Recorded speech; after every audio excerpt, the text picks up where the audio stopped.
जय हिंद साथियों, आप सभी का ब्रह्मोस क्लासेस में स्वागत है। तो दोस्तों, अपन लोग सेल के बारे में पढ़ रहे थे दोस्तों। तो चलते हैं दोस्तों, आगे बात करते हैं सेल के बारे में। आगे कोशिकाओं को पढ़ते हैं दोस्तों। आज हेडिंग डालो दोस्तों, कोशिका द्रव। कोशिका द्रव नहीं दोस्तों, केंद्रक द्रव। जीव द्रव हेडिंग डालो दोस्तों। हेडिंग डालो दोस्तों, जीव द्रव। जीव द्रव को दो भागों में बांटा गया दोस्तों, एक कोशिका द्रव और एक केंद्रक द्रव। हेडिंग डालो दोस्तों, जीव द्रव। इसे दो भागों में बांटा गया दोस्तों। इसे दो भागों में बांटा गया। इसे दो भागों में बांटा गया दोस्तों। वो दो भाग कौन कौन से हैं? तो दोस्तों, एक तो है कोशिका द्रव,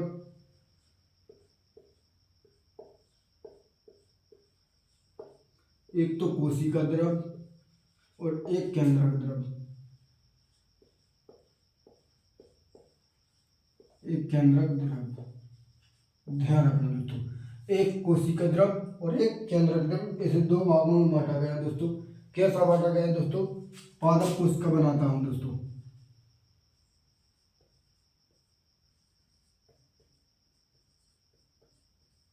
एक पादप कोशिका बनाता हूं। ये पादप कोशिका है दोस्तों। इसमें दोस्तों एक केंद्रक होता है। इसमें एक केंद्रक है दोस्तों, और इसके अंदर एक कोशिका झिल्ली होती है दोस्तों। ये कोशिका झिल्ली है दोस्तों। ये कोशिका झिल्ली है।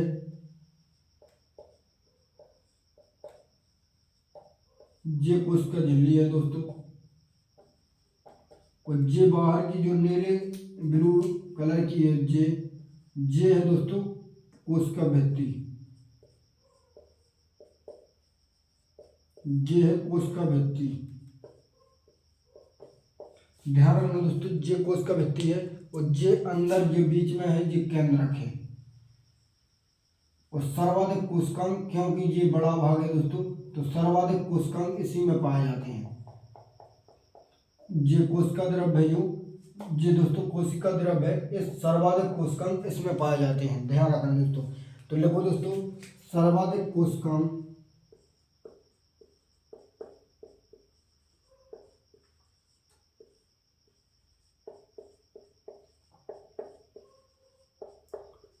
सर्वाधिक कोशिकांग इसी में पाए जाते हैं।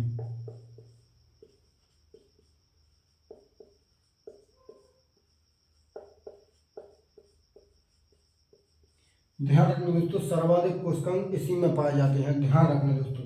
एक बात, अब हेडिंग डालो दोस्तों, कोशिका भित्ति। हेडिंग डालो दोस्तों, कोशिका भित्ति।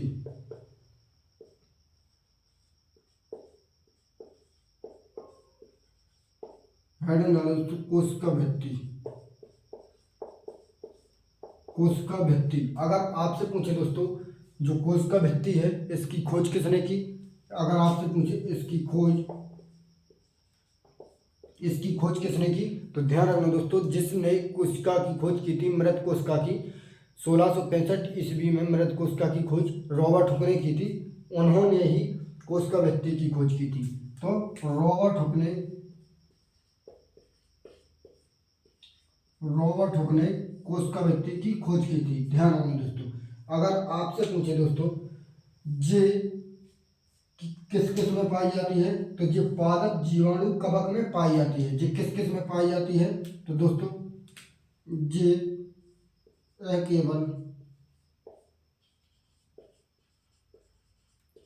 केवल दोस्तों कोशिका भित्ति है। केवल पादप में, जीवाणु में, बैक्टीरिया में और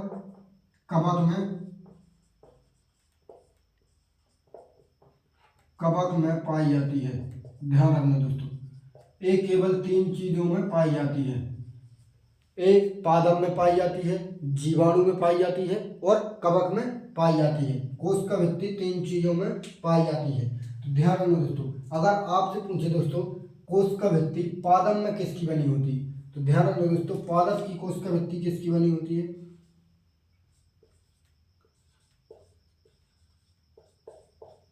पादप की कोशिका भित्ति किसकी बनी होती है?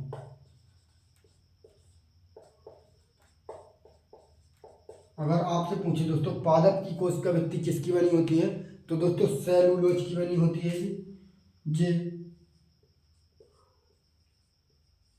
सेलुलोज, हेमोसेलुलोज, हेमोसेलुलोज और एक पेक्टिन,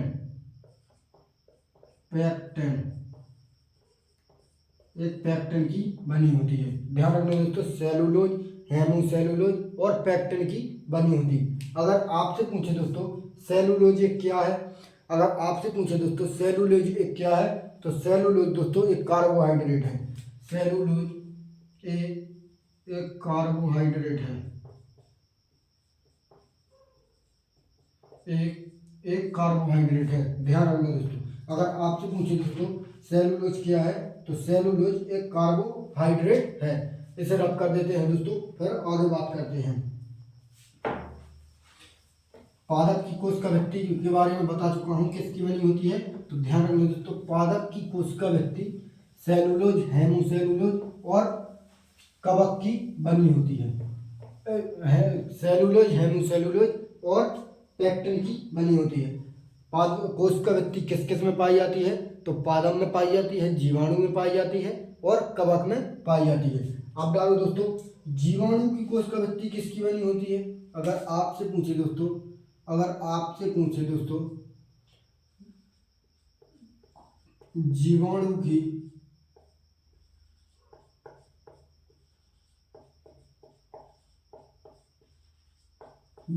की कोशिका भित्ति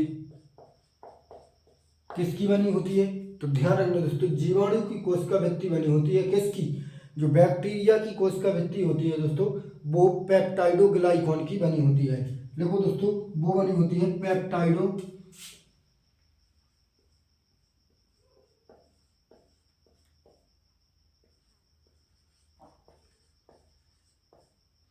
पेप्टाइडोग्लाइकॉन की बनी होती है। ध्यान रखना दोस्तों, अगर आपसे पूछे दोस्तों जीवाणु या बैक्टीरिया की कोशिका भित्ति किसकी बनी होती है, तो वो पेप्टाइडोग्लाइकॉन की बनी होती है। इसी को दोस्तों म्यूरिन नाम आया, तो ध्यान रखना दोस्तों इसी को म्यूरिन नाम भी दे सकता है वो, म्यूरिन। ध्यान रखना दोस्तों, अगर वो म्यूरिन ऑप्शन में दे दे तो म्यूरिन भी लगा देना। अगर आपसे पूछे दोस्तों कवक की कोशिका भित्ति किसकी बनी होती है, अगर आपसे पूछे दोस्तों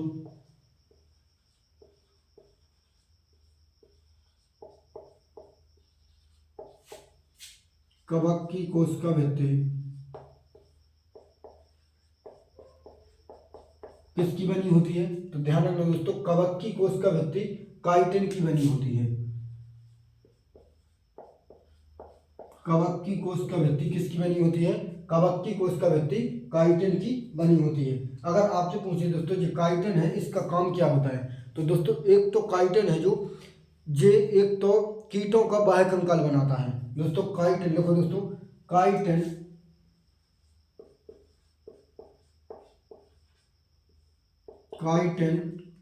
कीटों का बाह्य कंकाल बनाता है।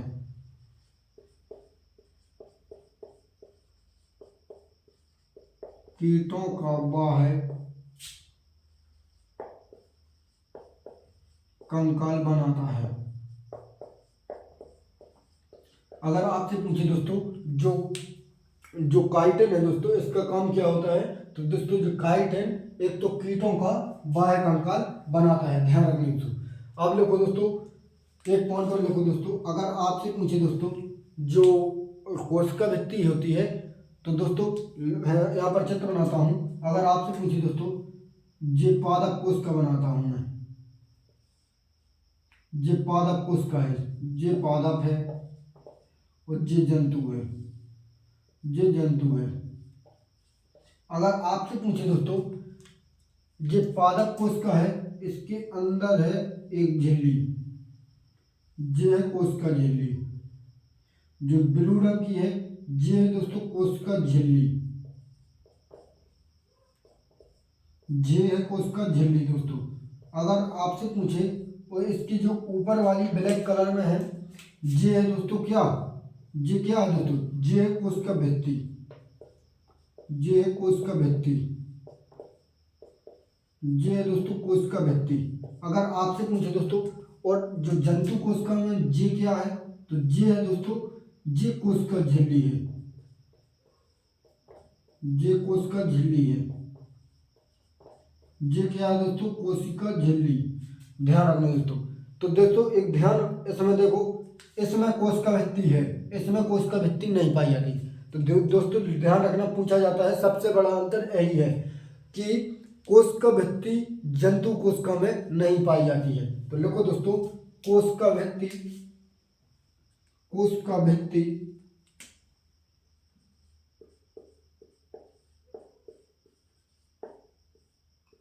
कोशिका भित्ति जंतु कोशिका में, जंतु कोशिका में नहीं पाई जाती है।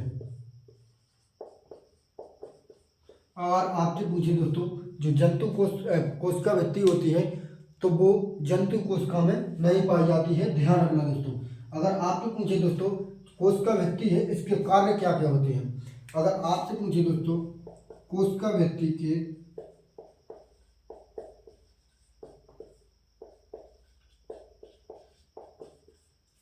कोशिका भित्ति के कार्य क्या क्या होते हैं, तो ध्यान रखना दोस्तों। पहला कार्य क्या होता है इसका, तो दोस्तों ध्यान रखो, यहाँ पर समझो। जो कोशिका भित्ति बाहर वाली है, तो कोशिका भित्ति का कार्य क्या होगा दोस्तों। कोशिका भित्ति का कार्य होता है दोस्तों पादप कोशिका की सुरक्षा करना। पहला पॉइंट लिखो दोस्तों, पादप कोशिका की सुरक्षा करना। पादप कोशिका की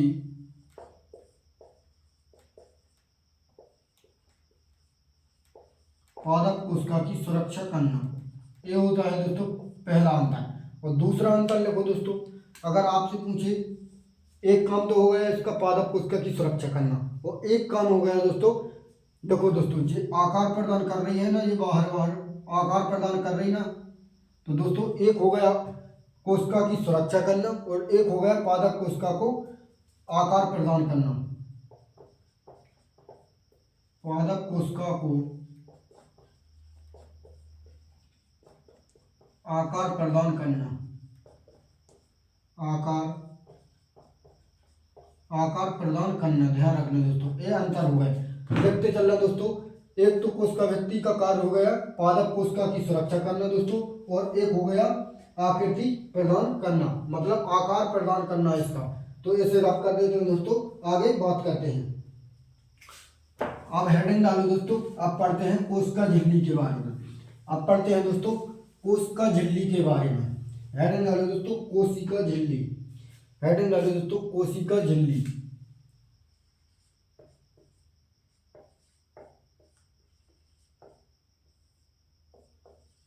कोशिका झिल्ली। हेडिंग डालो दोस्तों, कोशिका झिल्ली।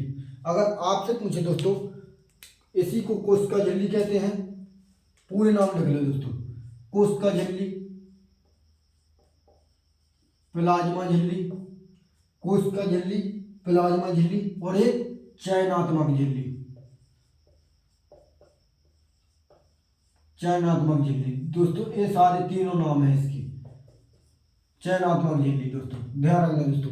अगर आपसे पूछे दोस्तों कोशिका झिल्ली है, सबसे पहला क्वेश्चन है, अगर आपसे पूछे कोशिका झिल्ली की खोज किसने की थी, तो दोस्तों कोशिका झिल्ली की खोज किसने की थी, कोशिका झिल्ली की खोज किसने की थी, तो ध्यान रखना दोस्तों, कोशिका झिल्ली की खोज भी रॉबर्ट हुक ने की थी। कोशिका झिल्ली की खोज रॉबर्ट हुक ने की थी। ध्यान रखना दोस्तों। अगर आपसे पूछे दोस्तों प्लाज्मा झिल्ली नाम किसने दिया था, जो प्लाज्मा झिल्ली नाम है, प्लाज्मा झिल्ली नाम किसने दिया था,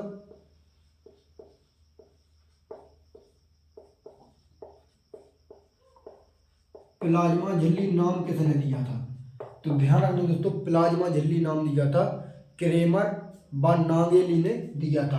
प्लाज्मा झिल्ली नाम दिया था क्रेमर व नागेली ने।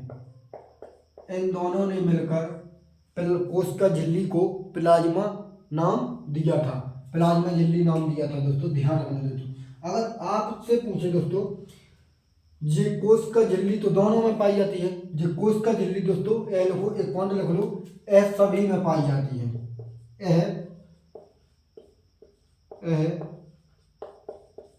क्योंकि जो दोनों में पाई जाती है तो यह सभी में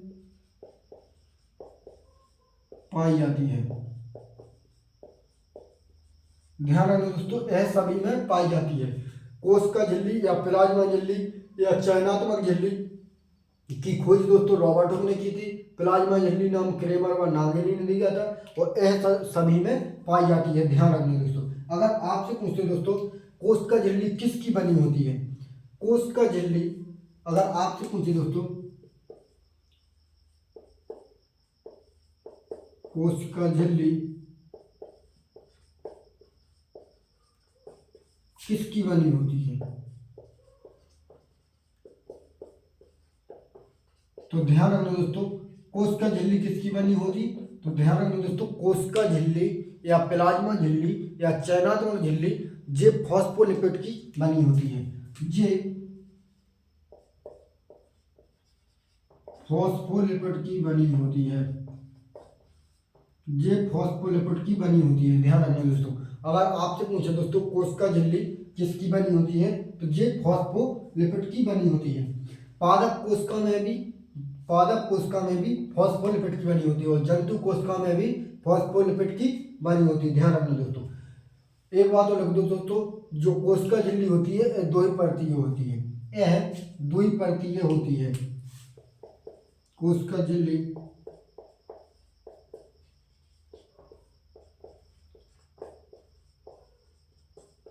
द्विपर्तीय होती है।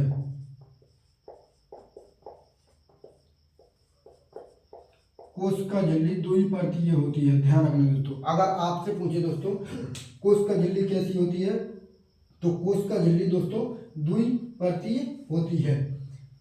अगर आपसे पूछे दोस्तों कोशिका झिल्ली, इसे रब कर देते हैं, अब ऊपर से बात करते हैं।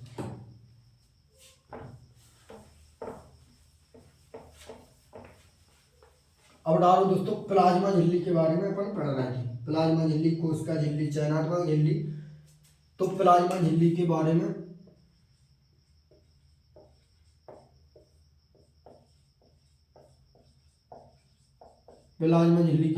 पढ़ रहे थे। तो अगर आपसे पूछे दोस्तों इसकी संरचना के लिए, जो प्लाज्मा झिल्ली है दोस्तों इसकी संरचना के लिए एक मॉडल आया था।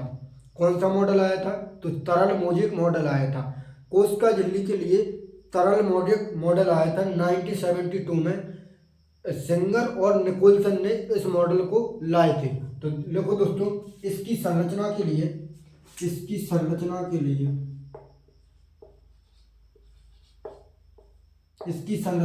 एक मॉडल आया था दोस्तों, वो कौन सा है, तो तरल मोज़ेक मॉडल।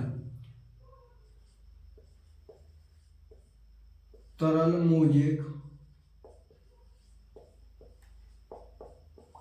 Mosaic model. अगर आपसे पूछे दोस्तों ये कब आया था, तो दोस्तों तरल मोज़ेक मॉडल 1972 में। तरल मोज़ेक मॉडल 1972 में किसने दिया था, तो सेंगर और निकोलसन ने दिया था। किसने दिया था दोस्तों, तो सेंगर और निकोलसन ने दिया था।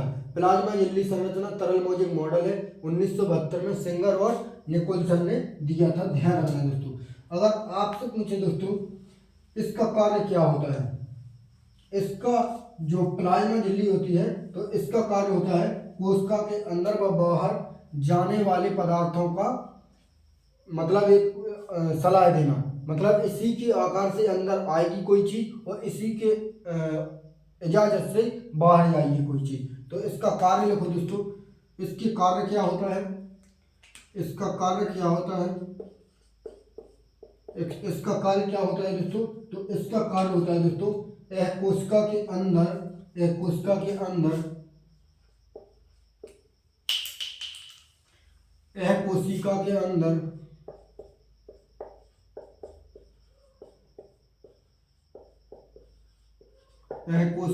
अंदर व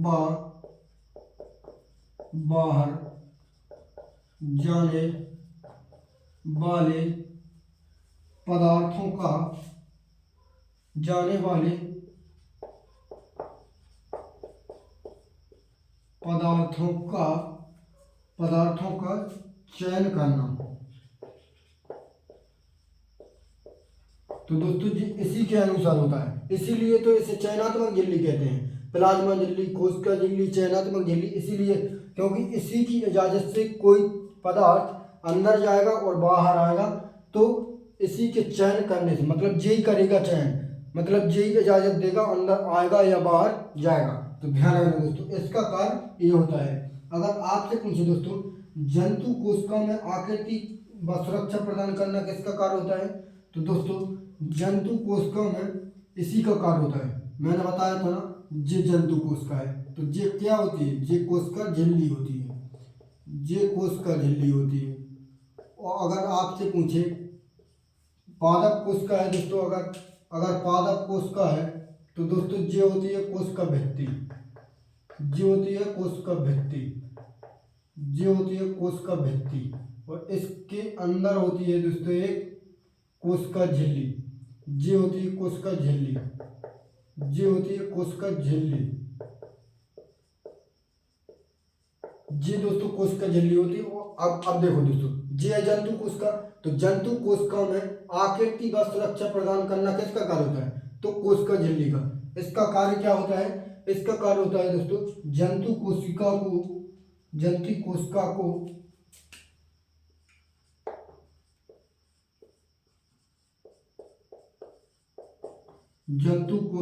को आकृति व सुरक्षा प्रदान करना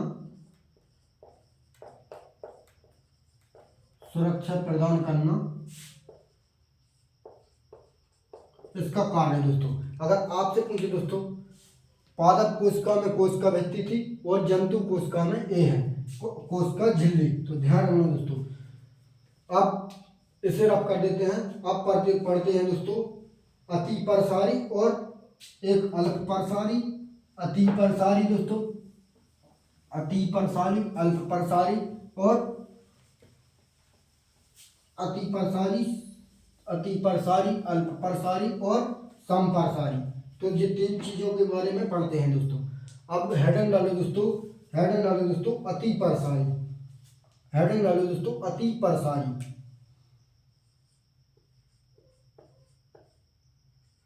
अति प्रसारी विलयन, अति प्रसारी विलयन। अब देखो दोस्तों ये जैसे कोशिका बनी, ये दोस्तों जैसे कोशिका बना रहा हूं मैं, ये है दोस्तों कोशिका। अगर आपसे पूछे दोस्तों इसके अंदर जल भर दिया, इसके अंदर एक कोशिका रखी दोस्तों, ये है दोस्तों अति प्रसारी।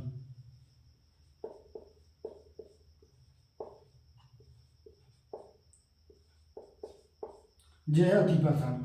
अगर इसके अंदर एक कोशिका धर दी,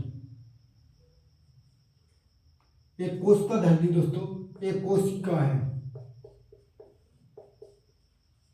और ये भरा है क्या, ये द्रव भरा है दोस्तों। अगर आपसे पूछे दोस्तों ये द्रव भरा दोस्तों, जी अति प्रसारी विलयन में रखने पर, अति प्रसारी विलयन में रखने पर दोस्तों एक कोशिका दोस्तों मतलब छोटी हो जाती है दोस्तों, क्योंकि इसकी सांद्रता ज़्यादा है। तो दोस्तों कोई चीज़ ज़्यादा तन को भगेगी कि कम तन, तो ज़्यादा विलयन में ज़्यादा ताकत होती है और कम विलयन में कम ताकत। तो दोस्तों छोटी वाली चीज़ ज़्यादा के पास आएगी। तो दोस्तों ये है इसकी सांद्रता ज़्यादा है, ये जो बाहर भरा दोस्तों इसकी सांद्रता ज़्यादा है। तो दोस्तों इसका पानी निकलकर इसमें आ जाएगा, तो अति प्रसारी में कोशिका सिकुड़ जाती है। तो ध्यान रखो दोस्तों अति प्रसारी विलयन में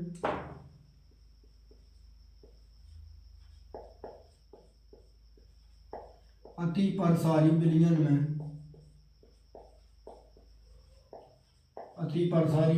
में कोशिका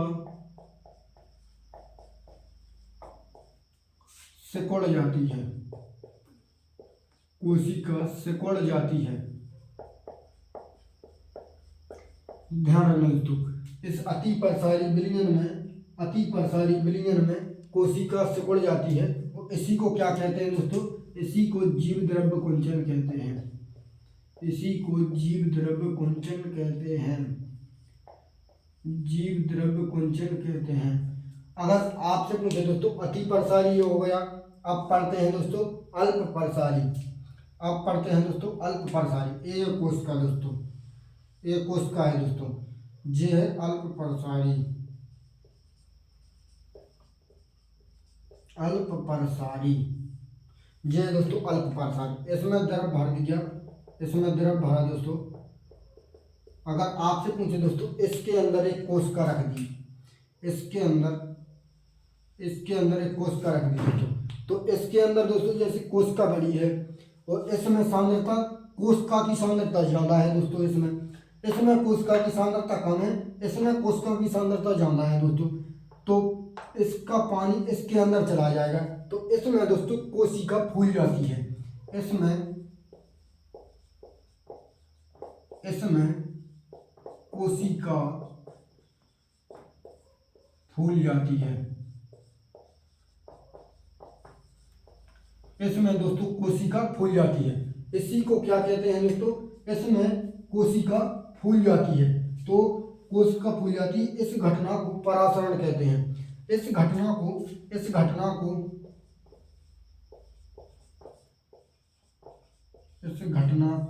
क्या कहते हैं? इस घटना को परासरण कहते हैं। इस घटना को परासरण कहते हैं। ध्यान रखना दोस्तों, इस घटना को परासरण कहते हैं। समझ में आ गया दोस्तों? कोई बात नहीं है, एक बार और समझा देता हूँ। अगर दोस्तों ये अति प्रसारी है, याद करने की ट्रिक बताता हूँ। अति प्रसारी में दोस्तों दो अक्षर हैं, तो अगर अति प्रसारी में दोस्तों दो अक्षर है तो कम है, तो कम का मतलब होता है दोस्तों सिकुड़ जाएगी। अगर इसमें अल्प प्रसारी में ज़्यादा अक्षर है, तीन अक्षर है दोस्तों, तो इसमें कोशिका फूल जाएगी। क्योंकि इसमें तरल की सांद्रता कम है, तो इसमें कोशिका की सांद्रता ज़्यादा है, तो इसमें कोशिका फूल जाती है और इस घटना को परासरण कहते हैं। और दोस्तों इसमें कोशिका छोटी है, तो छोटी वाली चीज़ बड़े को खींचती है। जैसे छोटी चम्मच है दोस्तों, वो एक बड़ी चम्मच है दोस्तों, तो छोटी चम्मच बड़ी के पास चली जाएगी। तो ध्यान रखना दोस्तों, ऐसे ही इसमें तरल की सांद्रता ज़्यादा है, कोशिका की सांद्रता कम है। तो ध्यान रखना दोस्तों, इसमें कोशिका सिकुड़, इसका पानी है जो कोशिका है, इसका पानी है जो बाहर खींच लेता है, तो कोशिका सिकुड़ जाती है। कोशिका सिकुड़ जाती है, इसी को जीव द्रव्य कुंचन कहते हैं। एक होता है अल्प प्रसारी, इसमें कोशिका बड़ी होती है, तो इसकी सांद्रता ज़्यादा होती है, तो ये कोशिका इसके पानी को जो तरल है बाहर भरा, इसको खींच लेती है, तो कोशिका फूल जाती है दोस्तों। कोशिका फूल जाती, इस घटना को परासरण कहते हैं। एक होता है दोस्तों समप्रसारी, एक होता है दोस्तों समपर, इसे रब कर देते हैं, इसे रब कर देते हैं। एक होता है दोस्तों समप्रसारी, एक होता है दोस्तों समप्रसारी।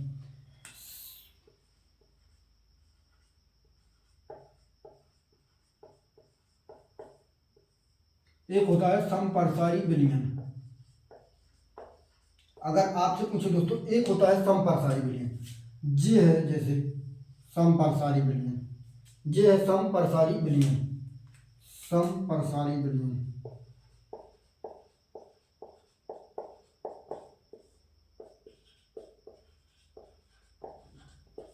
समप्रसारी विलयन, तो दोस्तों इसमें देखो सम नाम है, तो ध्यान रखना दोस्तों सम नाम है जी, सम नाम है। तो दोस्तों इसमें कोशिका और तरल की सांद्रता बराबर होती है दोस्तों। इसमें कोशिका और तरल की सांद्रता बराबर होती है, तो इसमें ना तो कोशिका सिकुड़ेगी और ना फूलेगी। तो दोस्तों देखो, इसमें कोशिका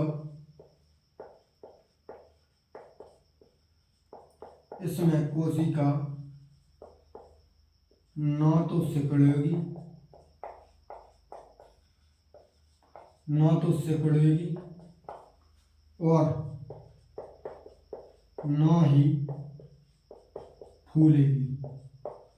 तो इसमें दोनों समान रहेंगे दोस्तों, तो इसमें कुछ नहीं होगा दोस्तों। आज के लिए इतना ही रहने देते हैं दोस्तों, कल आरबीसी के बारे में पढ़ेंगे दोस्तों। तो आज के लिए इतना ही रहने देते हैं दोस्तों, कल आगे कंटिन्यू क्लास में आपका स्वागत रहेगा।